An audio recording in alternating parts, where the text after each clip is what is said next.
Welcome, Thomas, to Metallarium Pages. It's a great pleasure to talk with you again, but this time with talking about the Bloodbath new record, the survival of the sickest. So, to start this question or to start this interview, how have you been during this? Well, we are ending a pandemic now, I think so. So, but the curious thing is we are starting Europe started a war this year. That's a crazy thing. So, well, who knows what happened next couple of years? Alien invasion, zombie apocalypse. Who knows? I don't know. I just, but I've been fine. I think the hardest thing was like economically, but yeah. But I'm great. How are you?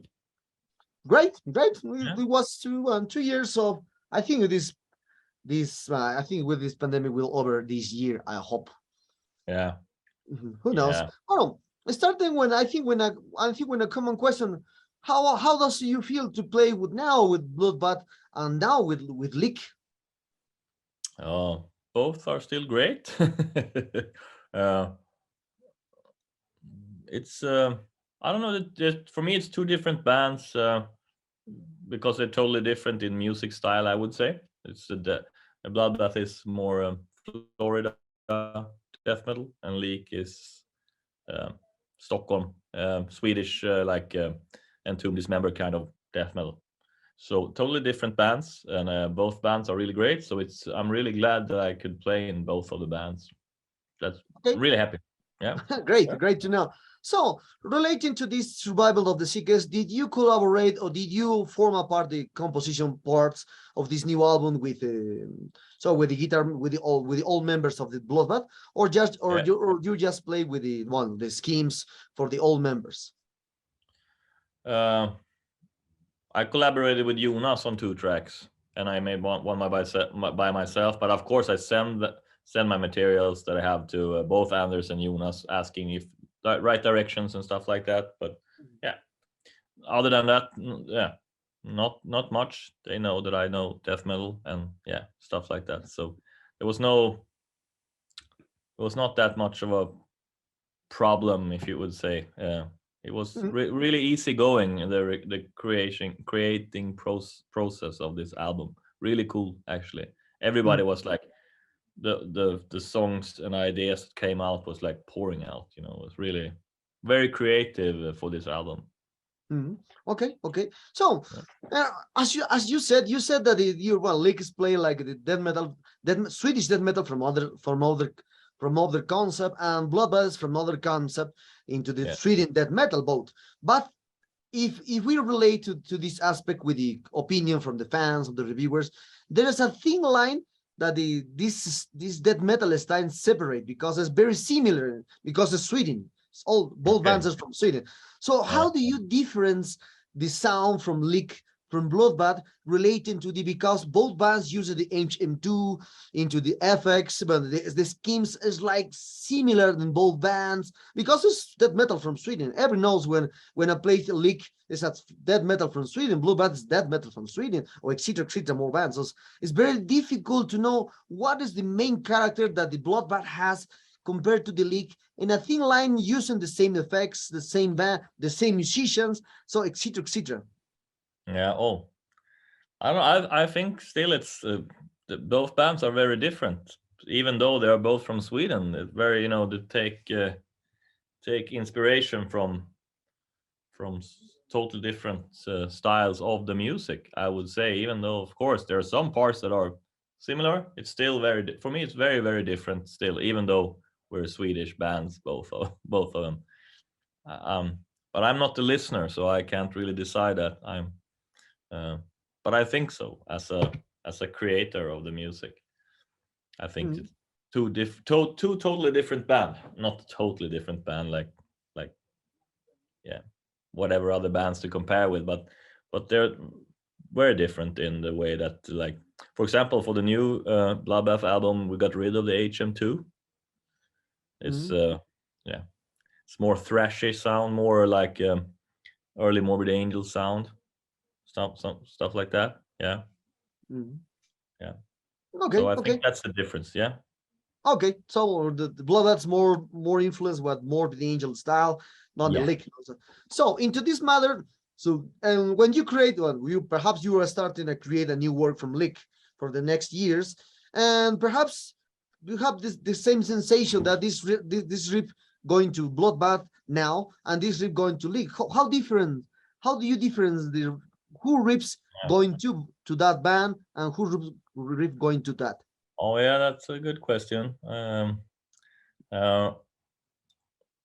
I think I think I can hear it directly when there's something going on. This is a leak thing, and this is a Bloodbath thing, because and also because Bloodbath already has already written a album. It's easy. It's also easier in that sense that we aren't doing it at the same time. Maybe it would have been harder if we were, at the same time making. We have to make new albums. We have to record it at the same time. Maybe that would have been harder, but that's not the case. So it's really easy to like, oh, this riff is more of a Leak riff. This is more of a Bloodbath riff. For now, and at least it's easy. I don't have any problem keeping them apart. No, okay, okay. So what But now? Okay. So talking about this aspect, so for you, what I think the next question is a difficult one because as we speak 2 years ago, I think 2 years yeah, ago, talking about the Leak album, I asked you about the singles, about these aspects, but now we are living more commonly these aspects to live in a single life because this new generation prefers to hear with 1, 2 songs, and I think more 3 songs into the digital platforms, etc., etc. So for you, which songs capture the whole essence from this survival of the 60s Bloodbath? which songs? Yeah, which song? Oh, Just one song. one song. That was hard. Well, that must be the Doomy track in the end. No God Before Me. That is very the survival of the sickest title doesn't make you happy really when you hear it. It's still it doesn't bring happiness if you say it like that. So I would say the last track, which is really heavy and very very very very dark. I would say that track is really the essence of the all the rats and shit pouring out of the mouths of those. On the album cover, there's like this guy has a rat coming out of his mouth, and they have like I don't know what you call it in this sick skin sickness and everything is just horror and yeah. So the last track is really let's really fit that the album cover and all of it. Yeah. Great.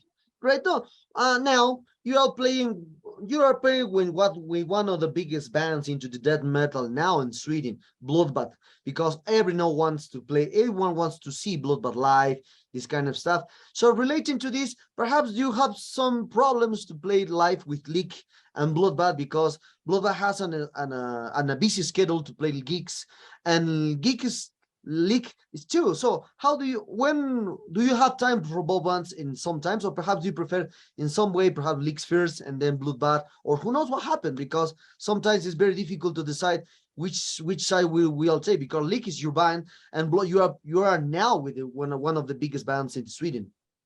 Yeah. No, has been no problem. Both bands have both my priority, as much priority, and we just we book stuff, and then we just communicate. If we wouldn't communicate, then it would go, So it's communication. Leak has a gig here, Bloodbath has a gig there. We can't do this with Leak because Bloodbath has this, or we can't do this with Bloodbath because Leak has that stuff. So it's not that hard. It's just that, yeah, you have to. And sometimes we can do the same festival with both Leak and Bloodbath, and that is great, So there's haven't been any issues or anything that I know of. Yeah, so it's not hard to make it work. No, okay. So Bloodbath starts their career in 2000s with the ERP Breathing Death, this kind of stuff, and then release album for album. Each album is a great one for the user. But you are entering, as you said, you are entering the composition in one song, in other arrangements for this survival of the sickness. For you, which are the main strange and difference that this survival of the sickness has compared to the previous works in Bloodbath, because you are into this one? Yeah. Oh, the difference. Oh, you have always have tricky questions. I know. That's great. I really don't know. Maybe I would say that the track Zombie Inferno, it's very different from anything that I think Bloodbath has ever done. It's very, more thrashy than ever, even though they had some thrashy riffs before. But I would say that one is very different, and also it sets the tone for the record. It's the starting track. What is different? I don't know. It's death metal. It's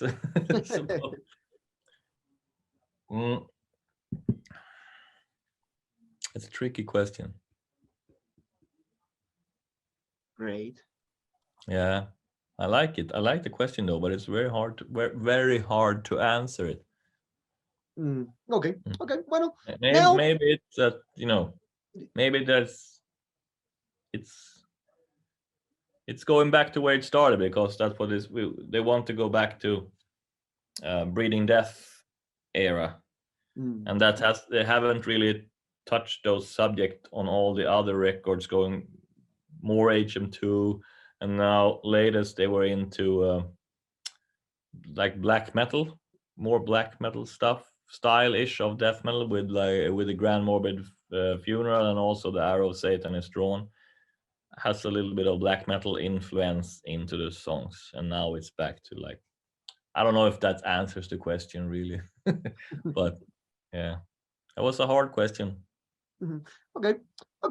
So talking about other aspects, so last year in Sweden was a terrible year because LG Petrov passed away from, and I think when one of the biggest frontmans in Sweden are lost. So how do you feel about, perhaps do you have communication in the past with LG Petrov?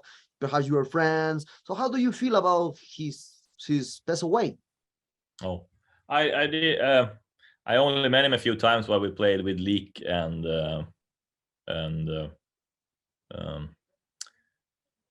Entombed AD.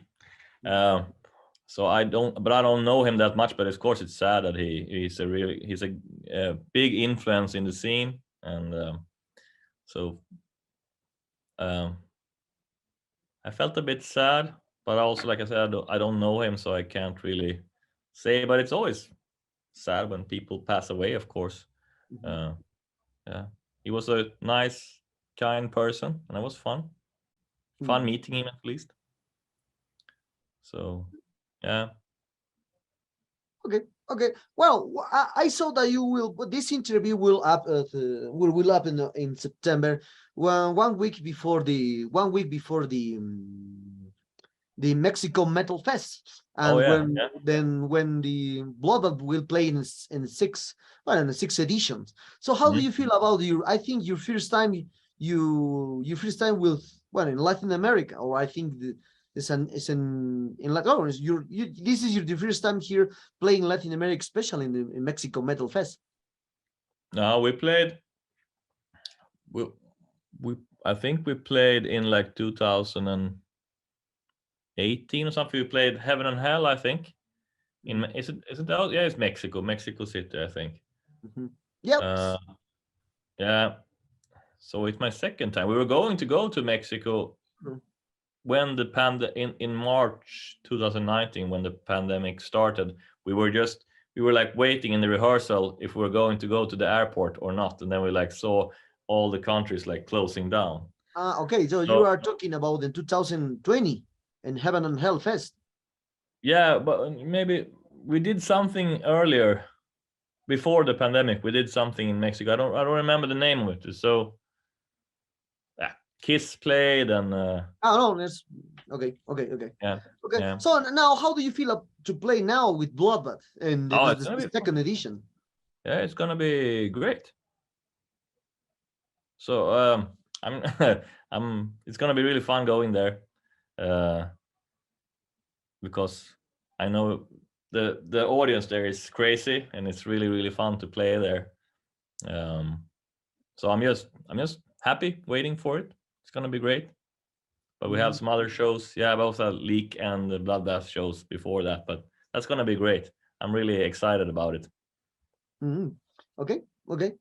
So talking about other aspects and related with this album, what are the future plans that the band has for this Survival of the Sickest? Well, we saw that you will play here in Latin America and Mexico, but you have more tours upcoming, perhaps more tours in Europe, more tours in North America, or who knows, perhaps on a full tour here in Latin America after your presentation in Mexico Metal Fest. Nothing is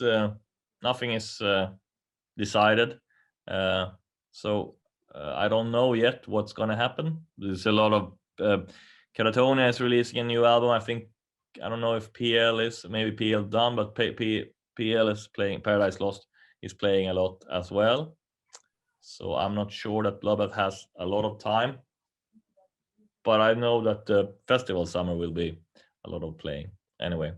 Not sure if there's tours, and we talked about it.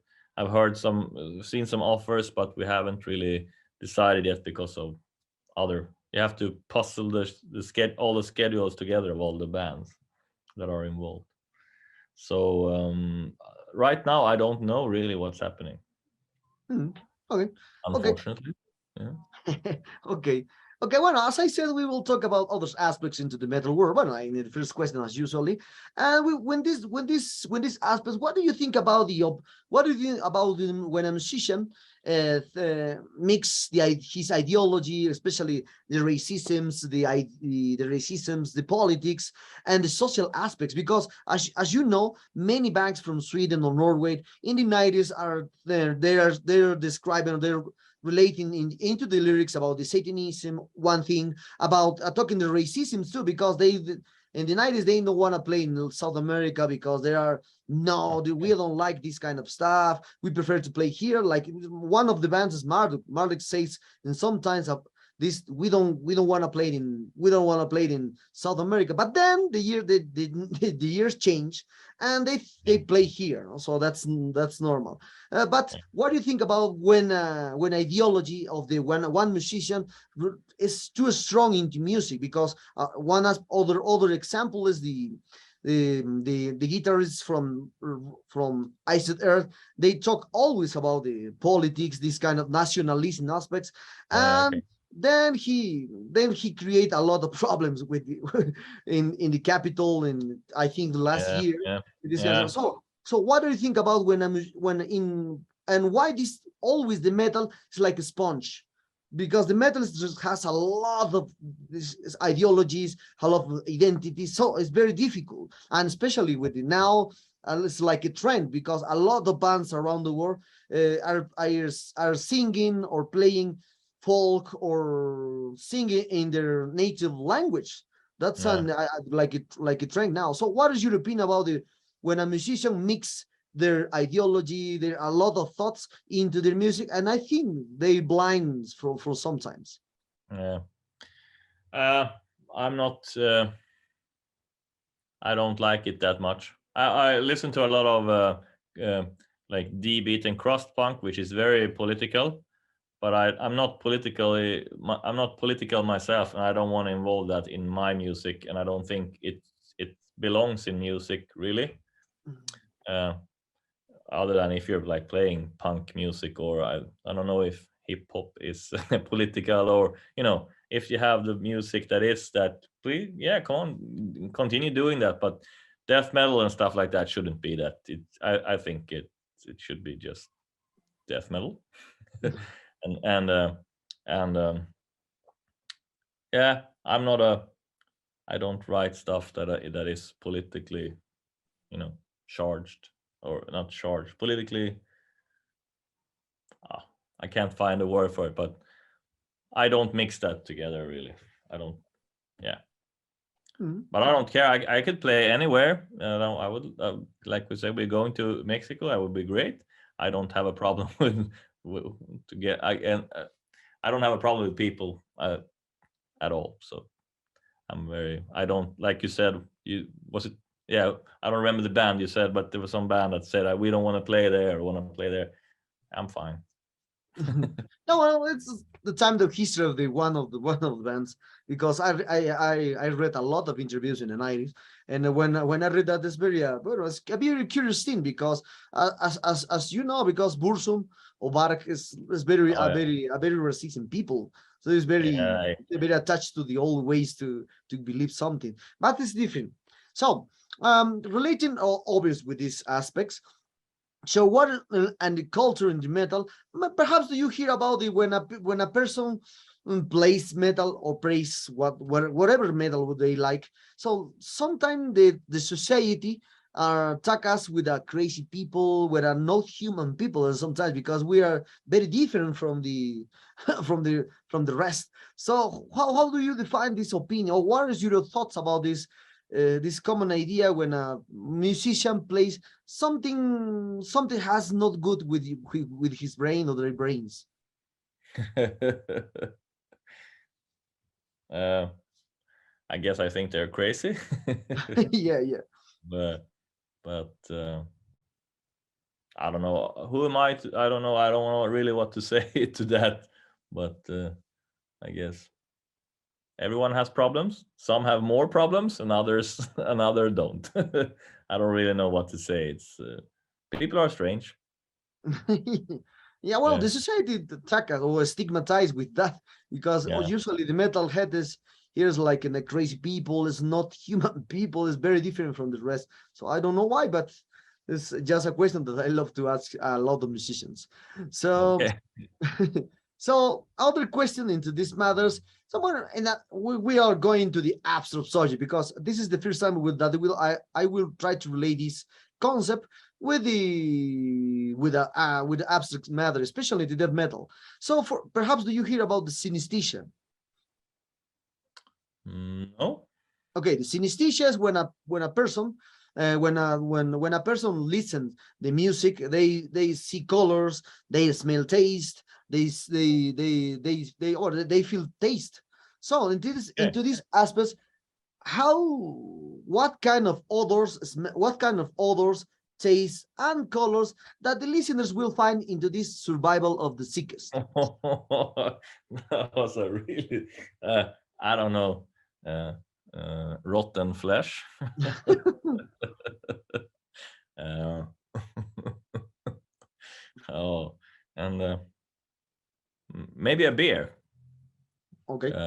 Yeah, rotten flesh, beer, and maybe, oh, what's more in it? Yeah, there could be some cellar smell as well.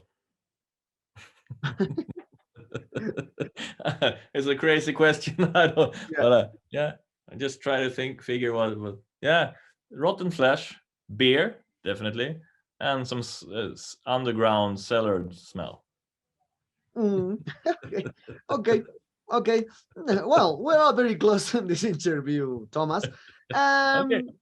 Oh, we are very close in this interview, Thomas. And for you, what is your opinion about now about the death metal? Because I think I remember, if I remember well, I asked you about the perhaps Yeah. this death metal style now is saturated. Well, 2 years passed from this, the last interview that we had. And what is your opinion now, 2 years before? Because I think this 2020, 2021, the metal scene are growing more faster than Yeah. Yeah. when we don't have the pandemic. Yeah. I death metal. I think I was actually thinking about this. Like last week, I was thinking. We were at this brutal assault in Czech Republic, I think. Yeah. And we played. There was a lot of death. There's a lot of death metal bands now. Again, coming up. So I think death metal is having a really good. I think it's even stronger than than it was when it all started back in the early 90s. And I think death metal now is even bigger and more accepted, and that's cool. Also, I think thrash metal has come back a bit into the. So I don't know. It's like a reverse thing. It was like not exactly, but early was like thrash metal, death metal became black metal. Black metal took over totally. Now black metal has faded a bit. Now death metal comes back, and death metal goes bigger, and soon I guess it will be a lot of thrash metal coming soon. So I think thrash metal is coming back as well. So I think death metal now is doing really great, and I'm happy about it because I like that kind of music very much. So it's great. Yeah. No, we are living now the cyclic time, as you said. We are cyclic time. Yeah. So, yeah. Because now I saw a lot of thrash metal bands releasing. They release a lot of thrash metal. I'm heavy metal, traditional heavy metal like Angel Witch, like Diamond Head. A lot of bands with this style. So now is the turn of the death metal. I think the next year, the next year's couple of years will be the black metal with a huge return of the old. I think we are living in a cyclic time with all styles. Yeah, and sure. Well, Thomas, the third times arrived at this interview. I hope you enjoyed this one as I did. Yeah, it was great. As always, it was great. Before the first time was great, and this is also fun. Yeah, you have a lot of tricky questions. I think I have to prepare myself for strange questions the next time we're gonna do it. So I have a good answer. Because I'm sorry, I can't answer all of them. Okay, don't worry, no worry. So that's the way to do an interview. So I hope you enjoyed this one, as I said. So perhaps we want to add something to your Latin American fans that expect you to play in Mexico Metal Fest in September, at the end of September. So I'm Metallerium followers. Yeah, I just want to say that we're really thankful for them to listening to our music and supporting the scene like always. It's very, I love it. It's great, and I'm also really excited about playing soon. And I hope a lot of guys and girls are coming to that show, watching it, and hope they have a really good time, because I guess we will have a really good time as well. So yeah.